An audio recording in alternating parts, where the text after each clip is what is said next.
տարբերություն կա։ Խնդրեմ միջնորդությունը ներկայացնելիս նաև ներկայացնել մարզապանները, թե նախորդ միջնորդությունից ինչով է տարբերվում։ Միջնորդություն գույքը կալանքից ազատելու մասին։ Հարգելի դատարան, ձեր վարիթում է գտնվում սույն քրեական գործը ըստ ակնհայտ անիմն մեղադրանքի Հայաստանի Հանրապետության 3-րդ նախագահ Սերժ Ազատի Սարգսյանի Հայաստանի Հանրապետության քրեական օրենսգրքի 38-179-րդ հոդվածի 3-րդ մասի առաջին կետով։ Տվյալ գործը Երևան քաղաքի Արաչյացյանի դատարանի այս կազմը վարույթ է ընդունել 2020 թվականի փետրվարի 1-ին եւ 2020 թվականի փետրվարի 17-ի որոշմամբ նշանակվել է դատական քննության։ Հայաստանի Հանրապետության քրեական դատավարության օրենսգրքի 293-րդ հոդվածի 2-րդ մասի համաձայն դատական քննություն նշանակելու մասին որոշման մեջ պետք է բովանդակվեն որոշում պատճառված վնասի ապահովման միջոցները վերացնելու, փոխելու կամ ընտրելու մասին։ Մինչդեռ դատարանի դատական քննություն նշանակելու մասին 2020 թվականի փետրվարի 17-ի որոշմամբ որևէ անդրադարձ չկա քրեական հետապնդման մարմնի տվյալ գործով ամբաստանյալների կարգավիճակում գտնվող անձանց գույքի վրա կալանք դնելու որոշումների վերաբերյալ։ Նույնիսկ ընդհանրական ձևակերպումներ չկան։ Պաշտպանության կողմին հասկանալի չէ քննիչի կիրառած մեր կողմից վիճարկվող հիշյալ դատավարական հարկադրանքի միջոցների վերաբերյալ դատարանի դիրքորոշումը։ Արդյունքում ստեղծվել է մի իրավիճակ, երբ մինչ դատական քրեական վարույթի ընթացքում գույքի վրա դրված կալանքը դատական քննության ընթացքում մնացել է անփոփոխ, թեև դատարանը այդ մասին որոշում չի կայացրել։ Նշված իրավական հարցի վերաբերյալ կողմի հիմնավորված դատական որոշում ստանալու իրավունքը ապահովելու, արդարացի դատական ակտ կայացնելու համար դատարանը պետք է հաշվի առնի հետևյալը։ Հարգելի դատարան, նախորդ միջնորդության մեջ այս դատական քննության նշանակելու որոշման մասին անդրադարձ չկար, հիմնական տարբերությունը դրանում էր։ Ուրեմն Հայաստանի Հանրապետության հատուկ քննչական ծառայության վարույթում 2019 թվականի դեկտեմբերի 4-ին Սերժ Սարգսյանը կասկածյալի իրավունքների պարզաբանմամբ վկայի հարցաքննությունից եւ առերեսումից հետո քրեական օրենսգրքի վկայակոչված հոդվածով ներգրավել է որպես մեղադրյալ եւ նրան մեղադրանք է առաջադրվել։ Վկայի հարցաքննության արձանագրության եզրափակիչ մասում պաշտպաներ Հակոբյանի եւ Մակինյանի կողմից ներկայացվել է միջնորդություն, տրամադրել բոլոր այն դատավարական փաստաթղթերի պատճենները, որոնք քրեական դատավարության տվյալ փուլում Սերժ Սարգսյանը ծանոթանալու եւ ստանալու իրավունք ունի։ Միջնորդության լուծումը առանց որևէ հիմնավորման հետաձգվել է։ 2019 թվականի դեկտեմբերի 9-ին քննիչին ներկայացվել է պաշտպանության իրավունքի խախտումները վերացնելու, դատավարական փաստաթղթերին ծանոթացնելու եւ դրանց պատճենները տրամադրելու մասին միջնորդություն, որի պահանջներից մեկը հանդիսացել է տրամադրել բոլոր այն որոշումների պատճենները, որոնք մեղադրյալի կարգավիճակում գտնվող անձը այդ փուլում ստանալու իրավունք ունի։ Դեկտեմբերի 13-ին 2019 թվականի եւ 20-ին ստացվել են քննիչի գրությունն ու միջնորդությունը քննության առնելու մասին որոշում, որոնցով պաշտպանության կողմին չի տրամադրվել պահանջվող տրամադրման ենթակա որոշումների պատճենները, որոնց թվին է դասվում գույքի վրա կալանք դնելու մասին որոշումը։ 2019 թվականի դեկտեմբերի 18-ի երեկոյան էլեկտրոնային մամուլից տեղեկացել ենք, որ քննիչի կողմից Սարգսյանի, Բեգլարյանի գույքի վրա կալանք է դրվել։ Դրանից մեկ օր անց պաշտպան Մակինյանը միջնորդություն է ներկայացրել նախաքննական մարմին, տրամադրել Սերժ Սարգսյանի գույքի վրա կալանք դնելու մասին որոշման օրինակը եւ ծանոթացնել գործով հավաքված այն ապացույցներին, որոնք հիմք են տալիս ենթադրելու, որ Սարգսյանը կարող է թաքցնել, փչացնել կամ սպառել բռնագրավման ենթակա գույքը։ Արդեն 2019 թվականի դեկտեմբերի 16-ին ստացվել է քննիչի միջնորդությունը մասնակի մերժելու մասին որոշումը, որով պաշտպանի նույնաբովանդակ երրորդ միջնորդությունը մասնակի մերժվել է, տրամադրվել է մեղադրյալի գույքի վրա կալանք դնելու մասին 2019 թվականի դեկտեմբերի 5-ով թվագրված որոշման օրինակը, որը այդքան ժամանակ գաղտնի էր պահվում պաշտպանության կողմից։ Քննիչի որոշման պատճառաբանական չակերտներում մասը հետևյալն է, մեջբերում եմ կատարում։ Ինչպես վերը նշվեց, Սերժ Սարգսյանը սույն գործով ներգրավել է որպես մեղադրյալ Հայաստանի Հանրապետության քրեական օրենսգրքի 38-179-րդ հոդվածի 3-րդ մասի առաջին կետով նախատեսված պետությունից առանձնապես խոշոր չափերով դրամի հափշտակության կատարումը կազմակերպելու համար նշված հոդվածի 3-րդ մասի առաջին կետով որպես լրացուցիչ պատժատեսակ նախատեսվում է գույքի բռնագրավումը։ Սերժ Սարգսյանի անձը, որ նա ՀՀ պետական տարբեր մարմիններում նախկինում զբաղեցրել է բարձրաստիճան պաշտոններ, ինչպես նաև դրանից բխող նրա կենսափորձը եւ ունեցած կապերը հիմք են տալիս ենթադրելու, որ իրեն վերագրվող արարքի բնույթից եւ վտանգության աստիճանից ելնելով նա կարող է անձամբ կապ միջնորդավորված եղանակով թաքցնել, օտարել կամ սպառել սեփականության իրավունքով իրեն պատկանող գույքը։ Նկատի ունենալով, որ անհրաժեշտ է ապահովել ենթադրաբար կատարված հանցագործությամբ պատճառված վնասի հատուցումը եւ գույքի հնարավոր բռնագրավումը, ուստի ելնելով վերոգրալից եւ ղեկավարվելով համապատասխան հոդվածներով մեջբերման ավարտ, քննիչը եզրափակիչ մասով որոշել է սույն քրեական գործով կալանք դնել Սերժ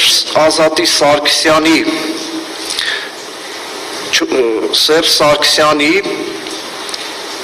489.160.310 դրամի սահմանաչափով շարժական եւ անշարժ գույքի վրա եւ ֆինանսական միջոցների վրա, բաժնեմասերի, արժեթղթերի եւ ակտիվների վրա։ Որոշումը կատարման համար ուղարկվել է համապատասխան հասցեատերերին։ Պաշտպանության կողմը քննիչի որոշումը բողոքարկել է գլխավոր դատախազին, գործով մեղադրող դատախազ Արսեն Մարտիրոսյանը 2020 թվականի հունվարի 8-ի որոշմամբ այն մերժել է։ Դատախազի որոշումը բողոքարկվել է Արաչիացյանի դատարան, դատարանը նախագահությամբ դատավոր Կարեն Ֆարխոյանի 2020 թվականի մայիսի 20-ի համապատասխան դատական ակտով մերժել է պաշտպանի բողոքը։ Ստորադաս դատարանի որոշման դեմ ներկայացված վերաքննիչ բողոքը վերաքննիչ քրեական դատարանի 2020 թվականի դեկտեմբերի 7-ի որոշմամբ մերժվել է։ Սույն թվականի փետրվարի 8-ին ներկայացվել է վճռաբեկ բողոք, որի վերաբերյալ դեռևս որոշում չկա։ Նախորդ միջնորդության համեմատությամբ այս դատավարական նախապատմության այս հատվածը նույնպես չկար, որտեղ դրանից հետո է որոշ գործողություններ կատարվել։ 2019 թվականի դեկտեմբերի 13-ին քննիչը վերացրել է քրեական գործով մեղադրյալներից Բարսեղ Բեգլարյանի եւ նրան պատկանող Ֆլեշ ՍՊ ընկերության անվամբ հաշվառված շարժական եւ անշարժ գույքերի վրա 2019 թվականի դեկտեմբերի 5-ի որոշմամբ կիրառված կալանքը բացառությամբ Բարսեղ Բեգլարյանի անվամբ բացված հաշվեհամարում առկա 489.160.310 դրամի վրա կիրառված կալանքից, այսինքն ամբողջ ենթադրաբար վնասի չափով կալանքը այս պահին կիրառված է։ Սա դատավարական նախապատմությունն էր։ Միջնորդությունը բավարարելու իրավական եւ փաստական հիմնավորումները։ Գույքի վրա կալանք դնելու մասին քննիչի որոշումը ոչ իրավաչափ է, ակնհայտ չհիմնավորված եւ չպատճառաբանված։ Գույքի վրա կալանք դնելիս խախտվել են տվյալ դատավարական հարկադրանքի միջոցի կիրառումը կանոնակարգող, քրեական դատավարության օրենսգրքի բազմաթիվ հոդվածներ, վճռաբեկ դատարանի տվյալ իրավական հարցին վերաբերող նախադեպային որոշումների պահանջները, խախտվել են ընթացակարգային երաշխիքները, գույքի վրա կալանք դնելու պայմանները եւ հիմքերը նույնականացվել են։ Այդ ոչ իրավաչափ գործողություններով Սերժ Սարգսյանի համար առաջ են եկել մի շարք սահմանափակումներ, կապված սեփականության տնօրինման, տիրապետման եւ օգտագործման սահմանադրական իրավունքի հետ։ Ուստի կանոնադրված գույքը ենթակա է ազատման։ Քրեական հետապնդման մարմինները գույքի վրա կալանք դնելու համար բավարար են համարել օրենսդրությամբ սահմանված պայմանները, այն է, քրեական գործում մեղադրյալ դատավարական կարգավիճակի առկայությունը, վերագրվող արարքի բնույթն ու վտանգավորության աստիճանը, նախատեսված պատժաչափը եւ պատժատեսակը, իսկ դատավարական հարկադրանքի կիրառման օրենքով սահմանված հիմքերը այնքանով, որքանով որոշումներում առհասարակ չեն վկայակոչվել եւ չեն կոնկրետացվել, ուստի չեն կարևորվել։ Մարդու իրավունքների եւ հիմնարար ազատությունների պաշտպանության մասին Եվրոպական կոնվենցիայի Համար 1 արձանագրության առաջին հոդվածի համաձայն յուրաքանչյուր ֆիզիկական կամ իրավաբանական անձ ունի իր գույքից անարգել օգտվելու իրավունք։ Ոչ ոքի չի կարելի զրկել նրա գույքից բացառությամբ իշահարության եւ այն պայմաններով, որոնք նախատեսված են օրենքով եւ միջազգային իրավունքի ընդհանուր սկզբունքներով։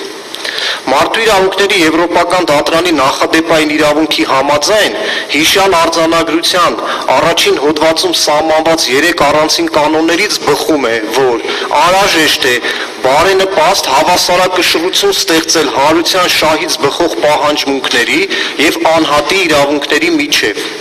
Նման բարենպաստ հավասարակշռությանը հնարավոր չէ հասնել այն դեպքերում, երբ գույքի սեփականատերը ստիպված է անհատական եւ չափազանց մեծ անհարմարություններ կրել։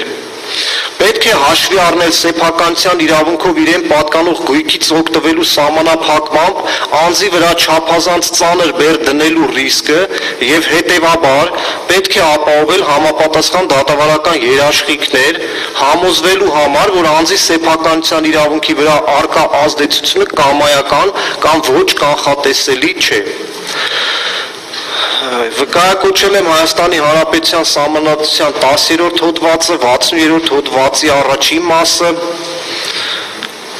վերջինիս համաձայն յուրաքանչյուր ոք ունի օրինական հիմքերով ձեռք բերված սեփականությունը իր հայեցողությամբ տիրապետելու, օգտագործելու եւ տնօրինելու իրավունք։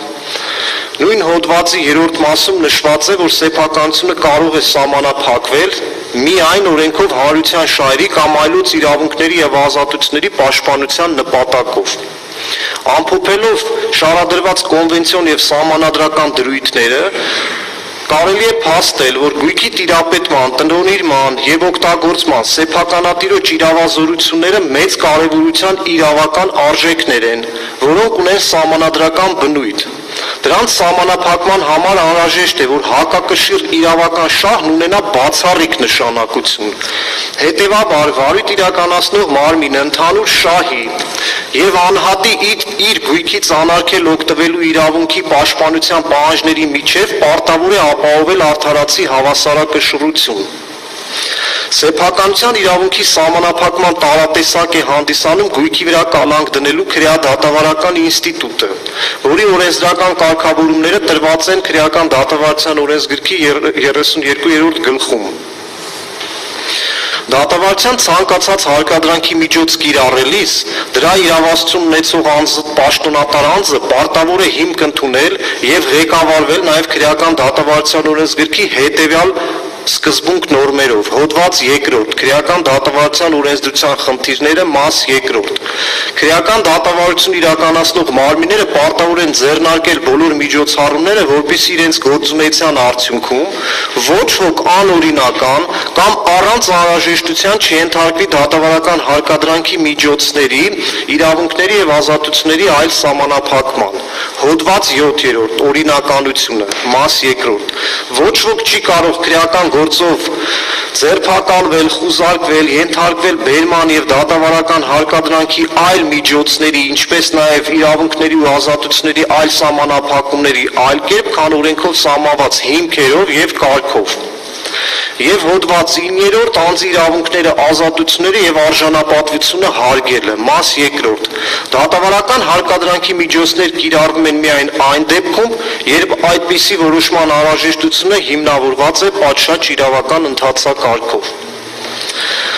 Հիմա անդրադառնանք գույքի վրա կալանք դնելու հիմքերին։ Քրեական դատավարության օրենսգրքի 233-րդ հոդվածի առաջին մասում սահմանված են գույքի վրա կալանք դնելու իրավական հիմքերը, այն է մեջբերում։ Գույքի վրա կալանք դնելը քրեական վարույթ իրականացնող մարմինների կողմից կարող է կիրառվել միայն այն դեպքում, երբ գործով հավաքված ապացույցները բավարար հիմք են տալի ենթադրելու, որ կասկածյալը կամ մեղադրյալը կամ այն անձը, որի մոտ գտնվում է գույքը, կարող է թաքցնել, փչացնել կամ սպառել բռնագրավի բռնագրավման ենթակա գույքը։ Հիշյալ իրավական նորմից ակնհայտ է, որ տվյալ դատավարական հարկադրանքի միջոցը կարող է կիրառվել միայն, այսինքն բացառապես այն դեպքում, երբ քրեական գործով հավաքվել են ապացույցներ, որոնք բավարար հիմք են տալիս ենթադրելու, որ մեղադրյալը կամ այն անձը, ում մոտ գտնվում է գույքը, կարող է թաքցնել, փչացնել կամ սպառել բռնագրավման ենթակա գույքը։ Ինչպես տեսնում ենք, գույքի վրա կալանք դնելու հիմքերի առկայությունը հաստատելու համար օրենսդիրը օգտագործել է ոչ թե քրեական գործով ձեռք բերված նյութերի եզրույթը, ինչպես օրինակ խափանման միջոցներ կիրառելու հիմքերի պարագայում, քրեական դատավարության օրենսգրքի 135 հոդվածի առաջին մաս, այլ օգտագործել է քրեական գործով հավաքվել են ապացույցներ եզրույթը, ինչից հետևում է, որ գույքի վրա կալանք դնելը ապացուցողական գործունեություն է։ Քրեական դատավարության օրենսգրքի 124-րդ հոդվածում տրված է ապացուցման սահմանումը։ Նույն օրենսգրքի 125-րդ հոդվածում ապացույցներ հավաքելու գործունեության տարերից բնորոշումն է տրված։ Ընդ որում, օրենսդիրը այդ նշված հոդվածներում օգտագործել է ոչ թե եզակի, այլ հոգնակի թիվ, ոչ թե հավաքված ապացույց, այլ ապացույցներ տերմին։ Հետևաբար, գույքի վրա կալանք դնելու հիմքերի առկայության մասին ենթադրության համար քրեական գործով պետք է առկա լինեն նվազագույնը կամ առնվազն երկու ապացույցներ։ Վերոգրյալ վերլուծությունից հետևում է, որ գույքի վրա կալանք դնելու հիմքերի առումով օրենսդիրը քրեական վարույթ իրականացնող մարմնի համար սահմանել է պատճառաբանվածության, հիմնավորվածության առավել բարձր չափանիշ շեմ, քան խափանման միջոցների կամ դատավարական հարկադրանքի մյուս միջոցների համար։ Վճռաբեկ դատարանը Ալլա Սեկոյանի վերաբերյալ գործով 2012 թվականի նոյեմբերի 1-ի համապատասխան որոշմամբ արտահայտել է իրավական դիրքորոշում, որ գույքի վրա կալանք դնելու հիմքերի առկայության պատշաճ հիմնավորումը առանցքային նշանակություն ունի ինչպես գույքի վրա կալանք դնելու մասին օրինական որոշման կայացման, այնպես էլ հանրային շահի ու անհատի սեփականության իրավունքի պաշտպանության արդարացի հավասարակշռությունը ապահովելու տեսանկյունից։ Ուստի գույքի վրա կալանք դնելիս վարույթ իրականացնող մարմինը, բացի գույքի վրա կալանք դնելու նպատակների հիմնավորման, պետք է պատճառաբանված կերպով հիմնավորի նաև գույքի վրա կալանք դնելու հիմքերի առկայությունը, այսինքն գույքը թաքցնելու, փչացնելու կամ սպառելու հավանական վտանգը վարույթ իրականացնող մարմինը պետք է հիմնավորի գործով ձեռք բերված փաստական տվյալով կամ տվյալներով, հակառակ պարագայում կսահմանափակվի իր գույքը անարգել տնօրինելու, տիրապետելու եւ օգտագործելու անձի սահմանադրական իրավունքը։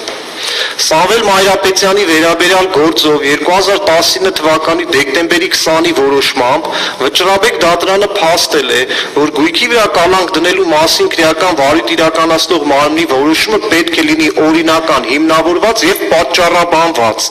Այդ որոշման մեջ վարույթ իրականացնող մարմինը հիմնվելով գործում առկա նյութերի վրա պարտավոր է հիմնավորել դրա իրավական հիմքերի եւ նպատակներից որևէ մեկի կամ մի քանիսի առկայությունը չսահմանափակվելով միայն գույքի վրա կալանք դնելը կանոնակարգող օրենսդրական ձևակերպումների շարադրմամբ։ Այս նախադեպային որոշումից մեջբերումը նախկին միջնորդության մեջ առկա չէր։ Հիշյալ խնդիրներին է վերաբերում նաև Վճռաբեկ դատարանի ԵԿԴ կոտորակ 0200 կոտորակ 01 կոտորակ 13 որոշումը։ Այսպիսով տվյալ քրեական գործով ապօրինաբար ամբաստանյալի դատավարական կարգավիճակ ստացած Հայաստանի Հանրապետության 3-րդ նախագահ Սերժ Սարգսյանի գույքի վրա քննիչը կարող էր կալանք դնել միայն, այսինքն բացառապես այն դեպքում, երբ քրեական դատավարության օրենսգրքով սահմանված քննչական գործողությունների կատարման ճանապարհով հավաքված լիներ նույն օրենսգրքի 104-րդ հոդվածի 2-րդ մասում թվարկած նվազագույնը կամ առնվազն երկու ապացույց, որոնցում առկա լինեին գործի փաստական տվյալներով հիմնված կոնկրետ եւ վերաբերելի հանգամանքներ եւ բավարար հիմք տան ենթադրելու, որ Սերժ Սարգսյանը կարող է թաքցնել, փչացնել կամ սպառել բռնագրավման ենթակա գույքը։ Իսկ նման ապացույց օբյեկտիվ իրականության մեջ գոյություն ունենալ չի կարող, քանի որ Սերժ Սարգսյանը ոչ իրավաչափ վարքագիծ չի դրսևորել եւ չի դրսևորելու։ քննիչի եւ դատախազի որոշումներում չեն վկայակոչվել վերջիններիս հետևությունները հիմնավորող քրեական դատավարության օրենսդրությամբ սահմանված որևէ ապացույցներ, կրկնվեմ միայն նշվել են պայմաններ, մեղադրյալի կարգավիճակ, վերագրվող արարքի ծանրության աստիճան եւ պատժատեսակ ու պատժաչափ։ Քննիչը եւ դատախազը գտել են, որ Սերժ Սարգսյանը կարող է անձամբ կամ միջնորդավորված եղանակով թաքցնել, օտարել կամ սպառել սեփականության իրավունքով իրեն պատկանող գույքը հաշվի առնելով a. Սերժ Սարգսյանի անձը, որ նա պետական տարբեր մարմիններում զբաղեցրել է բարձրաստիճան պաշտոններ, նրա կենսափորձը եւ ունեցած կապերը, այսինքն հաշվի են առել Սերժ Սարգսյանի անձի, նրա կենսագրության եւ անցած ուղու մասին հանրային հայտնի եւ անառարկելի տեղեկությունները, բայց դա գնահատել են որպես բացասական երևույթ։ Այստեղ տեղին է ասել մեկնաբանությունները ավելորդ են եւ հաշվի են առել վերագրվող արարքի բնույթն ու վտանգավորության աստիճանը։ Ակնհայտ է, որ քրեական հետապնդման մարմնի ներկայացուցիչները հիմք են ընդունել ոչ թե քրեական գործով հավաքված բավարար ապացույցները, այլ առաջնորդվել են սուբյեկտիվ բնույթ կրող ենթադրություններով։ Նրանց որոշումների պատճառաբանական մասերը պարունակում են վերացական, ընդհանրական ձևակերպումներ, բացակայում են գործի կոնկրետ ապացույցներից բխող որևէ փաստական տվյալի մասին նշումներ։ Հայաստանի Հանրապետության քրեական դատավարության օրենսգրքի 235-րդ հոդվածը մանրամասն կարգավորել է գույքի վրա կալանք դնելու դատավարական կարգը։ Համաձայն այդ հոդվածի առաջին մասի, հետաքննության մարմինը, քննիչը կամ դատախազը գույքի սեփականատիրոջը կամ տիրապետողին ստորագրությամբ հանձնում են գույքի վրա կալանք դնելու մասին որոշումը եւ պահանջում հանձնել այն։ Այդ պահանջը կամովին կատարելուց հրաժարվելու դեպքում գույքի վրա կալանքը դրվում է հարկադիր կարգով։ Նույն օրենսգրքի 237-րդ հոդվածի համաձայն, որը վերնագրված է գույքի վրա կալանք դնելու մասին հոդվածի համաձայն գույքի վրա կալանք դնելու մասին որոշումը կարող է բողոքարկվել դատախազին, սակայն բողոքը չի կասեցնում որոշման ի կատար ածումը։ Տվյալ դեպքում գույքի վրա կալանք դնելու մասին 2019 թվականի դեկտեմբերի 5-ի որոշումը քննիչը օրեր շարունակ չի ծանոթացրել պաշտպանության կողմին, թեև պարտավոր էր ծանոթացնել եւ ստորագրությամբ հանձնել այն։ Ավելին, մերժել է տրամադրել որոշման օրինակը, ստանալով այդ մասին 2 գրավոր միջնորդություններ։ Մամուլում Սերժ Սարգսյանի գույքի վրա կալանք դնելու մասին ավելի շուտ են իրազեկվել, քան պաշտպանության կողմը։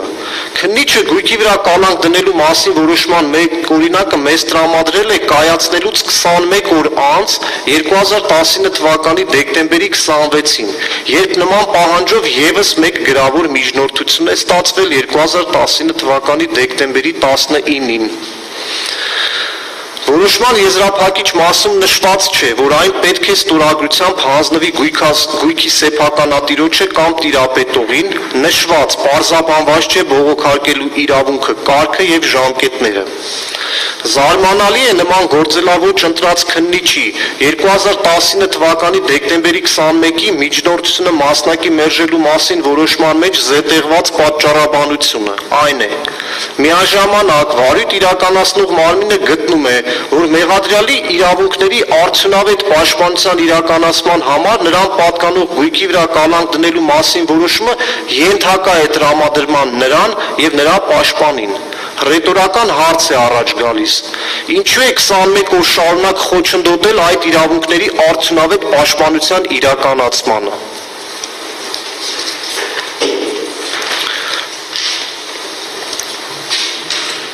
Անդրադառնանք գույքի վրա կալանք դնելու նպատակներին։ Քրեական դատավարության օրենսգրքի 235-րդ հոդվածի 4-րդ մասի համաձայն գույքի վրա կալանք դնելու ներկա սեփականատիրոջը Չէ,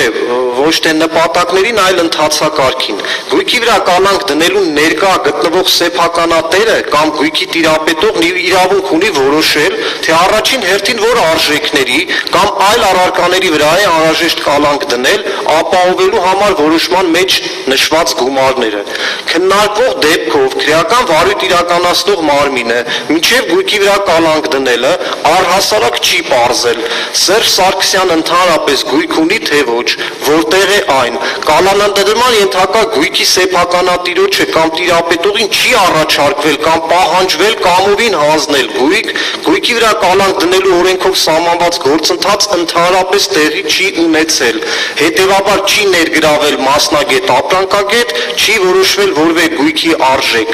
Քանի որ գույքի վրա կալանք դնելու օրենքով սահմանված գործընթաց տեղի չի ունեցել, ուստի կալանադրման ենթակա գույքի սեփականատերը կամ գույքի տիրապետողը ներկա չի գտնվել դրան, վերջինիս չի պարզաբանվել եւ չի ապահովել կալանադրման ենթակա գույքի առաջնահերթությունը որոշելու իրավունքը։